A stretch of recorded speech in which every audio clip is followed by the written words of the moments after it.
বাংলাদেশের প্রধান নির্বাচন কমিশনার ইসি কি বলছে জানেন? উনি বলছে যে যদি ভালো নির্বাচন না দিতে পারি হয়তো জোতা আর নইলে দেশ ভাগন লাগবো আর নইলে জেলো যাওয়ান লাগবো, এর বাইরে কোনো লাইন নাই। কারণ আগের তারা যেই ফতে এবারে বুঝ করে এই কইছে বাংলাদেশও দেখা আপনি ক্ষমতাত গিয়া এরপরে ঠিক আর থাকে গো, ঠিকও তো থাকে না। এত ক্ষমতা লইয়া, এত পেপু লইয়া, এত পুলিশ বাহিনী লইয়া 17 বছর পাকাপুক্ত করার পরেও এরপরেও তো ঘরও থাকবো দূরের কথা, দেশও থাকবো দূরের কথা, দেশ থেকে তো কেমন লাগছে, ঠিক কিনা কর? তাইলে বোঝা গেল সব কিছুর একটা শেষ আছে। ভাই সাহেব, এত রং না, এত রং না। আপনি যেই রং মনে করছেন দুনিয়াটা এত রং না, ঠিক কিনা কর? হয় দেশ ছাড়ন লাগবো, না হইলে জেলো যাওন লাগবো, না হইলে জোতার ফিটা খাওয়ান লাগবো। বুঝছে হইনা কাম করেন, তাইলে তারাও বুঝছে যে যেমন তেমন করে আর চলবে না। কারণ বাংলার মানুষ বার বার বার বার মানুষকে ঢিল দেয়, কিন্তু জনবের মতো একবারে ছেড়ে দেয় না, ঠিক কিনা বলো? ছেড়ে দেওয়ার জিনিসও না, ছেড়ে দেওয়ার জিনিসও না।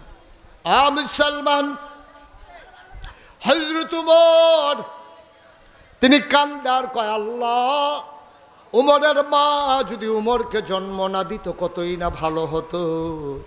তাইলে উমর হয়তো মাটির সাথে মিশে যেত, হয়তো পশু যদি হইতো, কিয়ামতের ময়দানে উমর বিচারের মুখোমুখি হতো না। উমরকে আল্লাহ তোমার দরবারে জবাব দিতে হতো না। কেন আমার মা আমার পেটে ধরলো? সবাই মিলে আমারে খলিফা বানাতে চায়, আমার গলায় গামছা লাগাতে চায়, আমার হাতে পায়ে বেড়ি লাগাতে চায়। আমি কেমনে জবাব দেব? এ মানুষগুলোর দায়িত্ব নেওয়া চারটিখানি কথা না। যাদের অনুভূতি আছে তারা কেউ দায়িত্ব নিতে চায় না, ঠিক কিনা? আপনি ঘরের বউ, 3টা বাচ্চা, এইটির দায়িত্ব নিয়ে আপনি সঠিকভাবে পারেন না। আপনার ফুত একটা ফেন্সিডিল খায়, আপনার মাইয়া একটা রাস্তার ভিতরে হাঁটে ফলাফেন লইয়া ঘুরে, আপনার বউয়ে কই যায় ক্লাবও ঘুরে। আপনি আর ফরাইছেন পুরা এলাকার, পুরা চান্দিনার, পুরা দেবিদ্বারের আপনি দায়িত্ব নিতেন স্যার। আপনার জন্ম দেওয়া 3টা বাচ্চা, আপনার বিয়া করুন না বউটা, এটার দায়িত্ব নিয়ে থাকতেন পারেন না। আপনি লক্ষ জনতার দায়িত্ব নিয়ে করবেন না কিন্তু আপনি, ঠিক নিও? কথাটা শুনতে যেরকম লাগো, কথাটা ঠিক নেই। আপনি ঘরটারে সামলাই রাখতেন পারেন না। আপনি পুরাটা উপজেলা কেমনে সামলাই রাখবেন? আপনার ডরও তো করে না। আপনার ফলার লাগে আপনি কয়বার উত্তর ফাড়া গিয়ে মাপ চাওয়ার লাগছে, ভাপ্পা ছুটির ধরা ফুইরা। এরপরে আপনি পুরা সমাজের দায়িত্ব নিতেন চান। আপনার মেম্বার হইতে অনের আগে শরীরটা কাপ দেয় না। আপনি চেয়ারম্যানেরা অনের আগে চিন্তা করেন না যে আমার 2টা বাচ্চা না, এড়িয়ে তো চাইয়া রাখতাম পারি না, একটা ফেল গেলে আরেকটা ফেলছে গিয়া, এটান্ডির লেগে গিয়া বাজারও মাপ চাওয়ার লাগে, গলার গামছা লাগাইয়া। তা আমি সমাজের দায়িত্ব নিয়া দুনিয়াত না হইলে বাচ্চা গেলাম গা আর কি। আল্লাহ যেদিন কিয়ামতের ময়দানে হাজারো মানুষের সামনে দাঁড় করাই দেবে, সেই দিন আপনার মুখ দেখানোর জায়গা থাকবে না, ঠিক কিনা কও? একটু চিন্তার বিষয়, একটু চিন্তার বিষয় যে আপনি দায়িত্ব নিতে চান। আপনি কত বড় সাহস! উমরের মতো মানুষ, যারা সরাসরি আল্লাহ রহমত বরকত নাজিল করছে, সরাসরি আল্লাহ নিয়ন্ত্রণ করছে, যাদের জীবনটারে আল্লাহ রঙিন করে দিছে, সাজাই দিছে, সেই মানুষটি ডরে কান্দে, আমার আমলে একটা কুত্তা যদি না খাইয়া মারা যায়। আপনি কতটার ওজন দেখছেন? মিয়া, আপনার বাড়ির গাড়াত কুত্তা মরে রয়েছে, আপনার জিয়ার খবর নাই, ফুতার খবর নাই। আর উমরে পুরা দেশ নিয়ে আমার যে খলিফা বানাইবা, কুত্তাটা মারা গেলে কিয়ামতের ময়দানে কুত্তাটা জবাব দিলে আমি কি জবাব দিতাম? কি জবাবটা দিতাম কিতা আমি? এই তারা হইল মানুষ। আমরা মানুষ না, আমরা মানুষ রূপী অমানুষ, ঠিক কিনা কন? আমরা দেখতে মানুষের মতো, আসলে আমরা মানুষ না, আসলে আমরা মানুষ না। এত মানুষ লাগে না তো, এত মানুষ লাগে না। এই যে আজকে এই প্যান্ডেলে যারা আসছেন, এত্রি মানুষ নবীজি মদিনায় গিয়া পাইছে না তো। এত্রি মানুষ বদরের যুদ্ধের সময় নবীজি পাইছে না। নবীজি এই আতুইরা ল্যাংরা হুগনা মুগনা শৈল জুন্নাই বাতাসাইলে গাছও দূরে ঘেরুই থাকে, এইরকম মানুষ পাইছে মাত্র 313 জন। কতজন? কথা কনা কতজন? মাত্র 313 জন পাইছে। শৈল কিচ্ছু নাই, একবেলা খাইলে আরেক বেলা খানা নাই। বউয়ের গোসল করে সারলে বউয়ে গিয়া ঘরের দরজা বন্ধ করে বইয়া থাকে, সেই কাপড়টা দিলে বেড়ায় গোসল করে, অথবা আরেক বেড়াতে হাওলাত লিয়ে গোসল করার লগে 2টা লুঙ্গিও নাই। এইরকম মানুষ পাইছে মাত্র 313 জন। আর বাছাইকৃত 1000 প্রশিক্ষিত ভর্ম পরিহিত বর্ষা ধারণকৃত, কোমরের ভিতরে খাপের ভিতরে তরবারি, পিঠের ভিতরে তীর ধনুক, মাথার ভিতরে শিরস্থান, এরপর এইরকম মানুষ ছিল 1000 বাছাইকৃত বীর যোদ্ধা। হেগুলদা 313 জন, না খাউন না, শৈল হুক না, অস্ত্র নাই, শস্ত্র নাই, প্রশিক্ষণ নাই, এমন হইল 313 জন। আর কাফের সব দিতে বাচ্চা 1000 বার করছে, মোড়া তাজা, এক একটার সাইডে যুদ্ধে পারদর্শী, এটি তরবারি ঘুরান দেয়, তারপরে গিয়ে যুদ্ধের ভিতরে পারদর্শী, এইরকম 1000। আর নবীর সাহাবা ছিল 313 জন। 313 জনে যখন 1000-এর সামনে দাঁড়াইছে, এই 1000-এ হাসাহাসি করছে, কইতেন কি তেহন আইসে, আর যে দেখো সরম ভাইয়া যাওয়ান লাগবো, কুবায়াম যে শৈল তো গুস্ত নাই।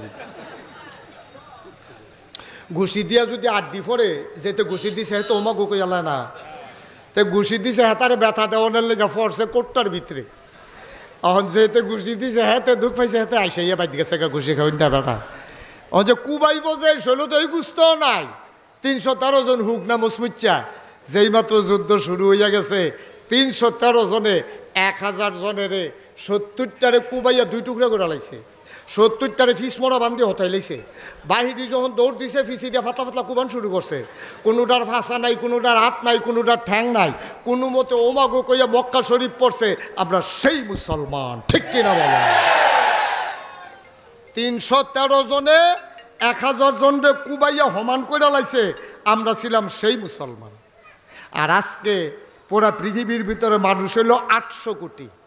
কত কোটি? এর ভিতরে 200 কোটি মুসলমান, অর্থাৎ 4 ভাগের 1 ভাগ। 4 ভাগের 1 ভাগ মুসলমান। এরপর আমরা মাইর খাই কেড়ে, আমরা তো নিজেরে কই নাই তো মাইর খেতাম না কি দেখা, আমরা তো নিজেরা লাগে বইয়া থাই। আর হেতারা ছিল রুহামাউ বাইনাহুম আশিদ্দাউ আলাল কুফফার। মুসলমান যারা ছিল রুহামাউ বাইনাহুম, একজন আরেকজনের লেগে কোল জ্যাকেটটা দিছে, ভাই আপনি আমার ভাইও, আপনি আমার ভাই। আমি আপনার কি আর ভাই? আপনিও মুসলমান আমিও মুসলমান, এর চেয়ে বড় আর কি আছে? সুবহানাল্লাহ কইতেন না? কি মনে করছেন আপনি? আপনি আমার ভাই। একজন ভাইয়ের কাছে নবীজি বিদায় হজের ভাষণের সময় ডাক দেয়া কইছে, মুসলমান, ও মুসলমান, তোমার এক ভাই আরেক ভাইয়ের কাছে আমানত, তার রক্ত, তার সম্মান, তার ইজ্জত, তার টাকা পয়সা সব কিছু তোমাদের কাছে আমানত। কারবারটা ঘরছে তো তাই হযরত উমর, ওই যে কইছিলাম হগলে মিল্লা নিয়ে এবারে খলিফা বানাইছে। এবারের জমানায় কি একটা কারবার করছে এটা হইন না, মোটামুটি আমরা গইলাম দেখবেন। এবারের জমানায় এক বেডি, বুড়া বেডি, খুব খেয়াল করে, বুড়া একটা মহিলা, নাকের ভিতরে ফুল, কানের ভিতরে দুল, গলার ভিতরে মালা, হাতের ভিতরে মালা, আরও স্বর্ণালঙ্কার পইরা, স্বর্ণ মুদ্রা লইয়া, বিকেলবেলা গুধুলি লগ্ন, পরন্ত বিকেল, সূর্য ডুবু ডুবু প্রায়, এইরকম সন্ধ্যার সময় দুধু মরুভূমির মাছ দিয়া, আশেপাশে কোনো বাড়িঘর নাই, এই মহিলার আটটা যাইতে আছে, কোনো বাড়িঘর নাই, কোনো মানুষজন নাই, সন্ধ্যা হইয়া গেছে গা, গরু ছাগল লইয়া সকলে বাজ গেছে গা, বেরিয়ে মাঠের মাইতে দিয়ে আটটা যাইতে আছে, দূরে কোনো বাড়িঘর দেখাও যায় না। এর ভিতর দিয়া বেডির সামনে গিয়া পড়ছে একটা যুবক।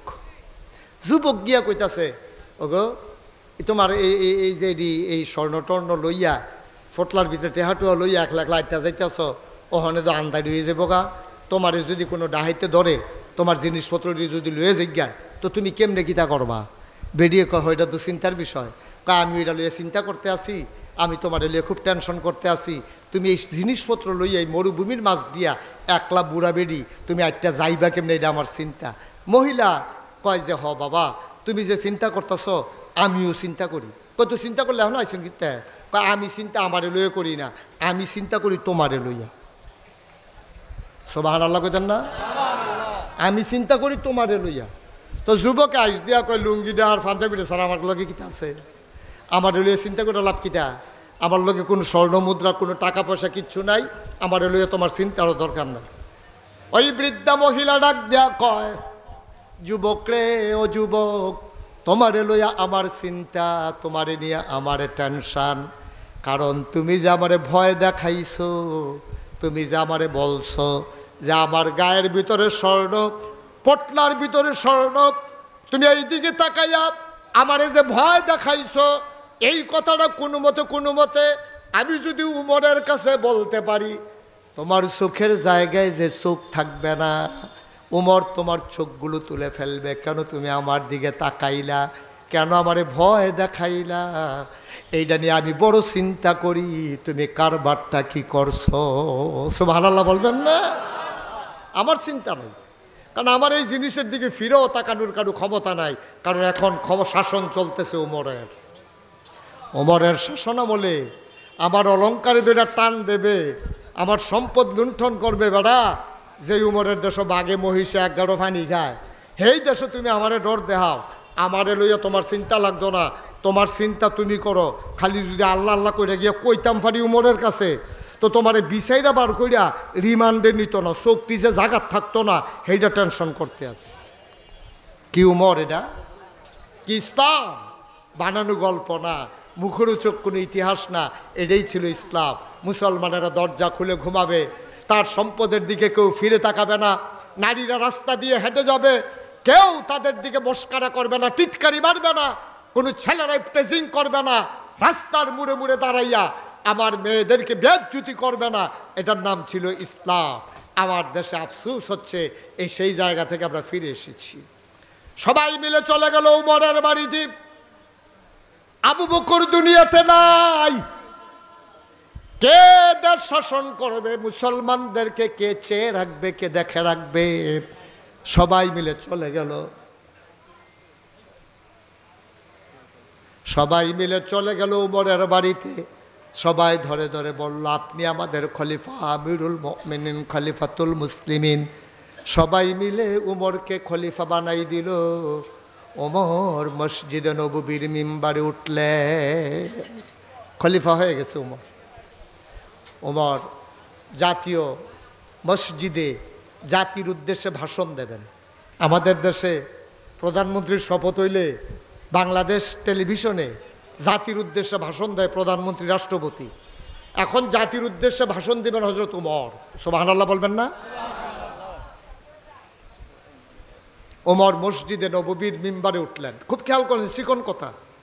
ওইটা বললেন, ভাইয়েরা, তোমরা তো আমারে খলিফা বানাইছো, আমি এখন মদিনার প্রেসিডেন্ট, তো তোমাদেরকে বইলা রাখতেছি, আমি কিন্তু আমার মন মতো দেশ চালাবো। তোমাদের কারো কিছু বলার আছে? তো ওমর খুব সাহসী মানুষ, তো ওমর খুব বলিষ্ঠ মানুষ ছিলেন। তো এই মসজিদের ভিতরে যত মানুষ ছিল, কেউ আর কোনো কথা টথা কয় না। আর উমরের উপরে দিয়ে কথা কইয়া হুদ্দুদি গাড়িতে করলা ডালগা করে লাভ নাই, থাক অগলে দুমদের থেকে এবার খলিফা বানাই দিছে, এবার যেমনি মনটা ধরে করুক। সব চুপ করে বসে। এর ভিতরে একজন যুবক দাঁড়াইছে, খুব খেয়াল। একজন যুবক দাঁড়াইয়া টান দিয়া তরবারিটা বার করছে। বার করে সেটা কয়, ইয়া আমিরুল মুমিনিন, ইয়া খলিফাতাল মুসলিমিন। হে ওমর, আপনি বলেছেন আপনার মন মতো আপনি দেশ চালাবেন, কারো কিছু বলার আছে নাকি? খোদার কসম, আমি কিচ্ছু বলবো না। তবে যেই দিন দেখব আপনি কোরআন সুন্নাহর বাইরে গিয়া আপনার মন মতো দেশ চালাইতেছেন, আমি কিচ্ছু বলবো না। কিন্তু এই যে তরবারিটা, এই তরবারিটা একটা কূপ মারবে, আপনার দেহ থেকে আপনার কল্যাটাকে আলাদা করে দেবে। সুবহানাল্লাহ বলবেন না? কোরআন সুন্নাহর বাইরে যেই দিন যাবেন, এই দিন আপনাকে আমি একটা কূপ দিয়ে 2 টুকরা করে দেব। বলেন তো, বাংলাদেশে 18 কোটি মানুষ, এই যুবকগুলা কই? ওমরের সামনে দাঁড়াইয়া যেই যুবকটা তরবারি উঁচু করেছিল, বাংলাদেশে যদি একটা যুবক এমন থাকতো, খোদার কসম এই দেশে কোনো ফ্যাসিবাদ, কোনো সন্ত্রাসী, কোনো স্বৈরাচারী পয়দা হতো না। ঠিক কিনা বলো? আমরা পারি না। এখানেই শেষ না। হযরত ওমর ইসলামের দ্বিতীয় খলিফা হয়ে গেলেন। দ্বিতীয় খলিফা হওয়ার পরে ওমর রাদিয়াল্লাহু তাআলা আনহু মসজিদে নববীর ভিতরে তিনি প্রতি শুক্রবারে খুতবা দিতেন। সবাইকে জানিয়ে দিতেন, ভাইয়েরা শুনো শুনো শুনো, এই দেশটার ভিতরে গত এক সপ্তাহে কি হয়েছে, সামনের দিনে আমরা কি করতে চাই, এই পরিকল্পনা তিনি জুমার খুতবাতে পেশ করতেন। আলোচনা হতো। একদিন জুমাবার আজান হয়ে গেছে, মসজিদের ভিতরে মুসল্লি কানায় কানায় পূর্ণ, তাহিয়াতুল ওযু দুখুলুল মসজিদ কাবলাল জুমা, সবাই নফল নামাজ সুন্নত নামাজ পড়ে অপেক্ষা করতেছেন কখন উমর আসবে আর কখন সবাই মিলে আমরা একসাথে নামাজ পড়ব। উমর হলো ইমাম, দেশেরও ইমাম, তিনি মসজিদেরও ইমাম। এখন উনি আসবেন নামাজ পড়াবেন। এখন সবাই নামাজ টামাজ পড়ে বইয়া রয়েছে বুড়া বেড়াইতে। তখন তো আর গড়িয়াছিল না, বেড়ার ফাঁক দিয়েছে, সূর্য আইলা গেছে গা, সূর্য দি এই মাইক আকাশতে নিচের ফেল করে ইয়ে পড়তেছে, ওহনে দি উমরে আইয়া না। তো মুরব্বী কয়েকজনে কয়, ও একটা যুবক ফলাকে দৌড় দিয়া যাওছেন, গিয়া চাওছেন এবার বাইক কোনো বিপদ আপদ নাকি, এবারে যত দেরি করুন না মানুষ না, এবার আইতে দেরি হইতেছে কেড়ে, সবাইকে চাওছেন গিয়া সুবহানাল্লাহ কইতেন না। ওহন তো ইমাম সাহেব 1 মিনিট দেরিতে আইলে, 1টা মিনিট খালি ইমাম সাহেব আইতে দেরি হইছে, এই গুনগুনি ফুনফুনি শুরু হইছে। 5 মিনিট দেরি হইলে, 5 মিনিট দেরি হইলে মাগনা, এবারে কি মতো মাগনা করে বলছ। হ্যাঁ এবারে বাইক কাম করবো বই আপনারে বয়াই রাখবো। ইমাম সাহেব 5টা মিনিট দেরি হইলে এবারে আওনের আগে এবার চাকরি নাই, ঠিক কিনা কও? কারণ আমরা তো কাম আছে, তো আমরা তো রাজাইরা মানুষ না, হ্যাঁ না রাজাইরা, আমরা 5টা মিনিট আমরা বইয়া থাকতাম পারি না। আপনি ইমাম সাহেব 5টা মিনিট দেরিতে আইছে, আপনি বইয়া বইয়া কিন্তু দুরূদ শরীফ পড়েন না, আপনি কিন্তু আস্তাগফিরুল্লাহ পড়েন না, সুবহানাল্লাহ পড়েন, আলহামদুলিল্লাহ পড়েন, সুবহানাল্লাহি ওয়া বিহামদিহি সুবহানাল্লাহিল আযীম, আপনি রেডি আইয়া না তো মুহে দিয়া, আপনি খালি কুম্মালা নামাজ পড়বেন, গৈরান দিয়া কুম্মালা বাইরে পড়বেন, আপনার হলো হেই দান্দা। কারণ আমরা সব কিছু ছেড়ে দিয়েছি, ঠিক কিনা বলেন? তোমার তো আইয়া না, কথা মনে আসেনি নাকি? তা এক যুবক রে পাঠাইছে, যাচ্ছেন রে গিয়া চাচ্ছেন এবার সমস্যা গীতা, তো যুবক দিছে দৌড়, রোদের ভিতরে ঘামতে ঘামতে, সৌদি আরব যে কি গরম, দৌড়াইতে দৌড়াইতে উমরের বাড়ির গাড়াত গিয়া দেহে একবারও বুত্তিয়ে বইয়া রয়েছে, ফিটটা রইদে ফুটা যে গেতে আছে, কাছে গিয়া দেহে উমরে বইয়া রয়েছে, গিয়া কইছে আসসালামু আলাইকুম ইয়া আমিরাল মুমিনিন ইয়া খলিফাতাল মুসলিমিন, হে উমর, খলিফা, মুসলমানের খলিফা, আপনাকে আসসালামু আলাইকুম। উনি কো আলাইকুম আসসালাম রহমতুল্লাহ। গিয়া দেহে যে যুবকে কিতা জানি একটা বিষয় রাখছে, এটার উপরে এবার কুদুর ফটো ফটো হাত দিয়া চায়, যুবকী একটা পাঞ্জাবি সরাই দিয়া রাখছে বালুর উপরে, এবার চাইটা শুকাইছে নি। তো গিয়ে সেটা করতেছে, আপনি এখনো বইয়ে রয়েছে, আমরা মুরব্বীরা তো সবাই অস্থির হয়ে গেছে গা, নামাজের টাইম যায়, আপনি দিও হন গেছেন না মসজিদ, আপনি না গেলে নামাজটা পড়ায় কেডা, এর লেগে আমারে ফাড়াইছে। উমর মুসকি হাসি দেখো, বাবা ওই পাঞ্জাবিটা দিয়ে দিছিলাম যে এটা শুকাইতে একটু দেরি হয়ে গেছে গা, তুমি যাও গিয়া কও আমি আইতে আছি, সুবহানাল্লাহ আসতে কম। তাহলে বুঝা গেল এবার আর পাঞ্জাবি 10টা, মা কথা কয় না তো, কয়টা কয়টা? হজরত উমর। এবার আবার নতুন করে কই কথাটা, অর্ধেকটা পৃথিবীর প্রেসিডেন্ট, আমরা বাংলাদেশ হলো 56,000 বর্গ মাইল, আর উমরে যেই দেশটার প্রেসিডেন্ট একটা মিষ্টি কুমড়া, এটার মতো মনে করেন পৃথিবীটা, ওখানে মাপ দিয়া মাইক বরাবর কাটলে যেই দূরা হয়, এই অর্ধেকটার প্রেসিডেন্ট ছিল উমর। 31 লক্ষ বর্গ মাইলের প্রেসিডেন্ট হজরত উমর, সুবহানাল্লাহ কইতেন না? এবারটার পাঞ্জাবি কয়টা? আর আমরা তারার মাশাআল্লাহ বিদেশে বাড়ি, ও গিন্নির পুতার নাম মিয়া খা, ওরা ভাত খাইতে ভাত খাইছ, তা মালয়েশিয়া গিয়া 2nd রুম করস, কানাডায় গিয়া 2nd রুম করস, কয়টা বেতন পায় একজন মন্ত্রী একজন এমপি, কোনো ব্যবসা নাই বাণিজ্য নাই, এবারে কানাডা গিয়া বাড়ি করে লায়, মালয়েশিয়া গিয়া বাড়ি করে লায়, সুইস ব্যাংকে গিয়া টেহারাহে, কি খাবার কি? আর উমরের পাঞ্জাবি করো, এইটার নাম ইসলাম। হযরত উমর ঘটনা মাত্র শুরু, ঘটনা শেষ না বাবা, একটা পাঞ্জাবি, এটাই শেষ না, একটা মাত্র পাঞ্জাবি, এটা গায়ে দিয়া তিনি মসজিদে নববীর দরজায় দাঁড়ালেন, জুড়ে একটা সালাম দিলেন, রাস্তা হয়ে গেল, তিনি হাঁটতে শুরু করলেন, মিম্বারে উঠলেন, সবাইকে সালাম দিলেন, আসসালামু আলাইকুম ওয়া রাহমাতুল্লাহ, সবাই বললেন ওয়ালাইকুম আসসালাম ওয়া রাহমাতুল্লাহ। তিনি খুতবা দেবেন, আউযুবিল্লাহ বিসমিল্লাহ পরে শুধু শেষ করছেন, খুতবা শুরু করবে, একজন দাঁড়াই গেছে, ডাক দেয়া কয়, উমর, একটা প্রশ্নের জবাব শোনার আগে আমরা মুসলমান কেউ আপনার পেছনে নামাজ পড়ব না। সুবহানাল্লাহ বলবেন না? আপনি একটা প্রশ্নের জবাব দেবেন, তারপরে আমরা নামাজ পড়ব, তার আগে না।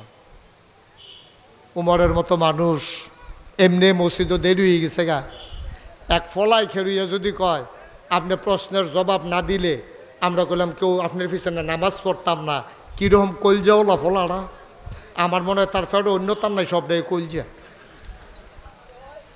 ফলাটা সাহস কুদ্দুরা তে দাঁড়াইয়া যখন এই কথা কইছে, হযরত ওমর নিচু মাথা নিচু করে দাঁড়িয়ে আছেন। সবাই চুপ মেরে পিন পথে, মনে হয় যেন একটা মানুষও নাই এই যে মাহফিলটার ভিতরে। এখন মনে হয় আপনারা একজন মানুষও নাই। এটাই আদব, এটাই সুন্দর। যখন আলোচনা হবে সবাই আমরা মৌমাছির মতো একেবারে চুপ করে বসে থেকে কথা শুনবো।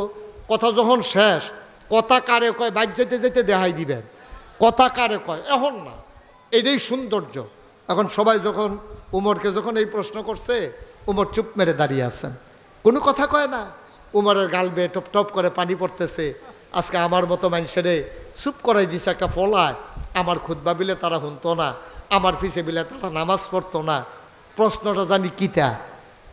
সবাই উমর বলছে, ঠিক আছে তোমার কি জানার আছে জানো। তখন ছেলেরা বলতেছে, কয়দিন আগে, খুব খেয়াল করেন সিহন কথা, মুসলমান তো সিহন কথা আগে ইশারায় বুঝ জ্বালাইতো। অহন্দা আমরা তারারে ধাক্কা দিলেও ফিরাসেরা কয় কারে ও ধাক্কা দিছে, এবারে ধাক্কাইতেছে, এবারে জিগা কারে ধাক্কা দিছে। কি মুসলমান আসিল, কথা যে একটা মনে পড়ছে, এটা কি কইলে তা কি মুসলমানের কি বুদ্ধি আসিল রে। হাজ্জাজ বিন ইউসুফ, উঠতেন না, এটা তো কইতামও পারতাম না কেডা এটা। হ্যাঁ না বুঝছি, কইতাম না, বয়স্ক বয়স্ক।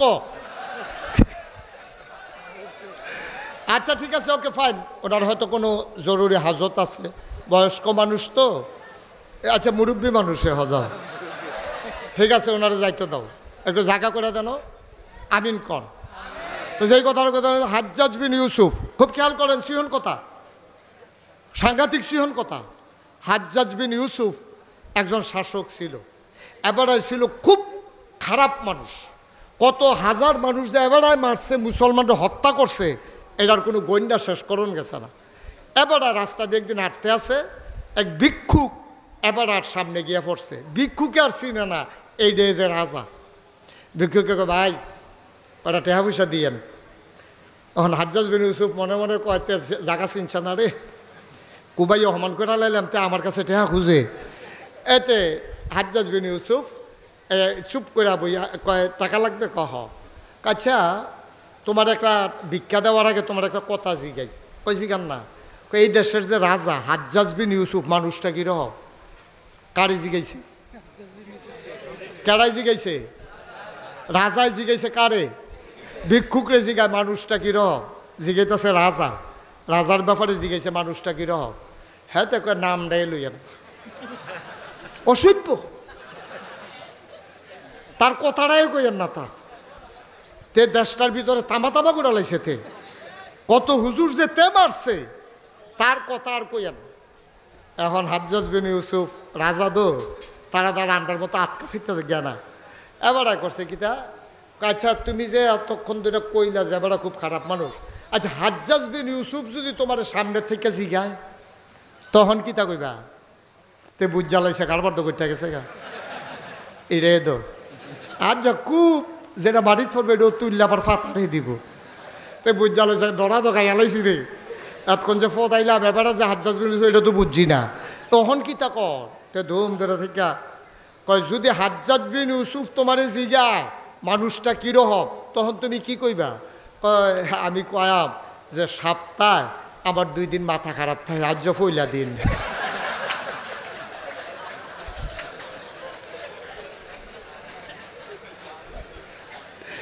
হাজ্জাজ বিন ইউসুফ মুসকি হাসি দেখো, বুদ্ধি গুণে বাচ্চা গেলা।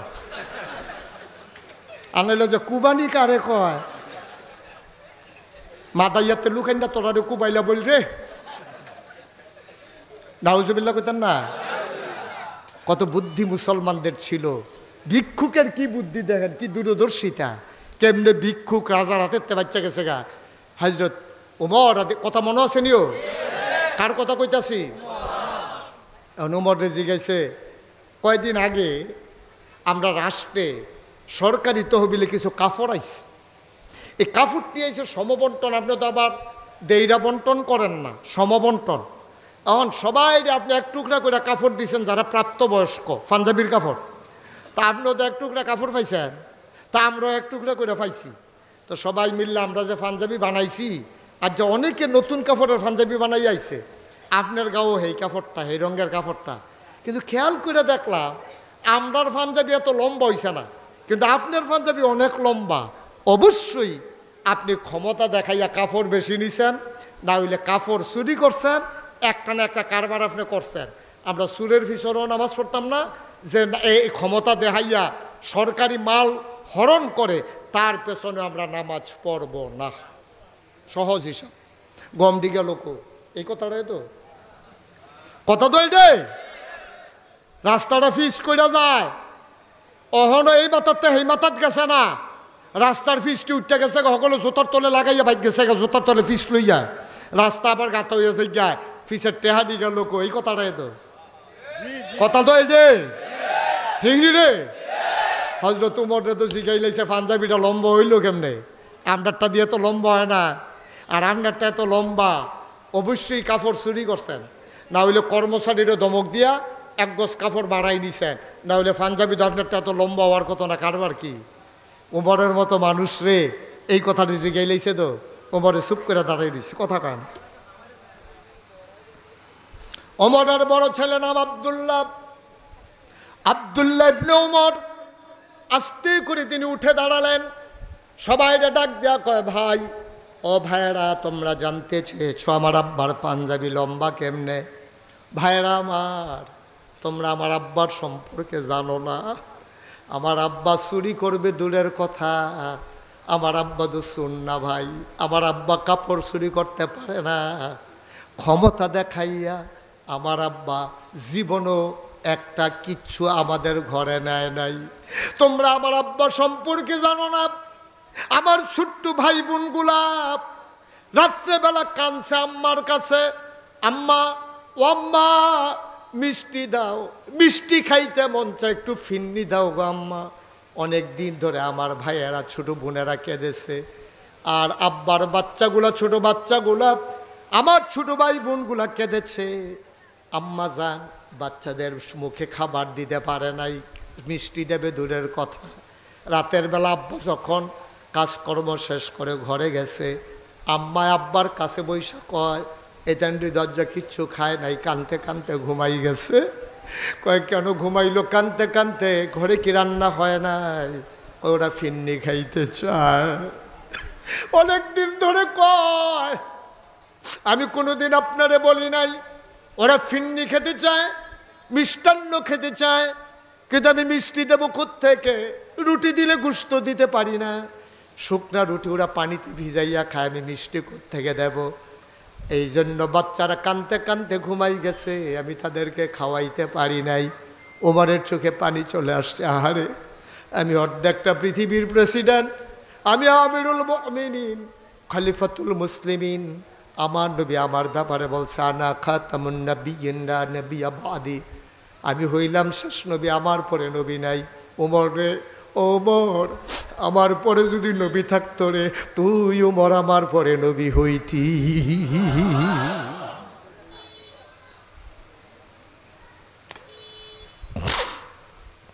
অর্ধেকটা পৃথিবীর প্রেসিডেন্ট। হযরত উমরের বাচ্চারা মিষ্টি খাইতে চায়, মিষ্টি খাইতে না পাইলে ওরা কাঁদতে কাঁদতে ঘুমাই গেছে। ওমরের কলিজায় কষ্ট আর মানে না, চোখ দিয়ে টপ টপ করে পানি পড়তেছে। ওমর কয় আমার বাচ্চাদেরকে ঘুম থেকে জাগাও। ওমরের স্ত্রী ডাক দিছে, বাবারা উঠো, তোমাদের জন্য একটা মিষ্টির লাইন হইছে। ওমরের স্ত্রী মনে করছে নিশ্চয়ই উমর বোধহয় মিষ্টির ব্যবস্থা করবে। বাবারা উঠো, তাড়াতাড়ি লাফ দিয়ে উঠুক। বাচ্চারা উঠে গেলেন লাফ দিয়া। বাচ্চারা বলতেছে আম্মা আব্বা আসছে নাকি? আবার উমর সবাই বাচ্চাদেরকে ডাক দেখো আমার কাছে আসো। বাচ্চারা কাছে আসলেন, ওমরের চতুর্পার্শ্বে বসে গেলেন। কয় তোমাদের জন্য মিষ্টির ব্যবস্থা হবে, ফিন্নির ব্যবস্থা হবে। বাচ্চা ছেলের আনন্দে খুশি, সবাই মিলে খুশি হয়ে গেল। ওমর ডাক দিয়া কয়, উমরকে ডাক দিয়া বাচ্চারা জিজ্ঞেস করে, আব্বা কোন দিন মিষ্টান্ন হবে? ওমর মুস্কি হেসে কয়, যেই দিন মদিনার সকল ঘরে ফিন্নি রান্না হবে।